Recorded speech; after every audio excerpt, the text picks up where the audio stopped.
விஜயை வைத்து பிரியமுடன் யூத் போன்ற படங்களை தந்தவர் வின்சென்ட் செல்வா.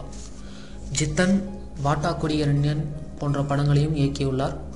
இப்போது அவர் இயக்கத்தில் வெளிவர தயாராக இருக்கும் படம்தான் துள்ளி விளையாடு. ஆர்பி ஸ்டுடியோஸ் தயாரிக்க யுவராஜ், தீப்தி, பிரகாஷ்ராஜ், ஜெயபிரகாஷ், சென்ராயன், பரோட்டாசூரி ஆகியோர் நடித்துள்ள இந்த படம் நடிகர் விஜய்க்காக மிகவும் பிரத்யேகமாக போட்டு காட்டப்பட்டுள்ளது. படத்தை பார்த்த விஜய் வின்சென்ட் செல்வாவை மிகவும் பாராட்டியிருக்கிறார். கதாநாயகன் யுவராஜ் உள்ளிட்டோர் புதுமுகங்களாக இருந்தாலும் எனக்கு இந்த படம் புதியவர்கள் நடித்ததாகவே தெரியவில்லை. நல்ல பொழுதுபோக்கு அம்சங்களுடன் பிரகாஷ்ராஜுக்கும் அந்த 3 பேருக்கும் இடையே நடக்கும் போட்டியை ரசிகர்கள் நிச்சயம் விரும்புவார்கள் அப்படின்னு விஜய் சொல்லியிருக்கார். படத்தோட பாடல்கள் ரிலீஸ் பண்ணவரும் விஜய் தான். படத்துக்கு யூ சர்டிஃபிகேட் கொடுத்துருக்காங்க. துள்ளி விளையாடு விரைவில் வெள்ளித்திரையில் வரும் அப்படின்னு எதிர்பார்க்கலாம்.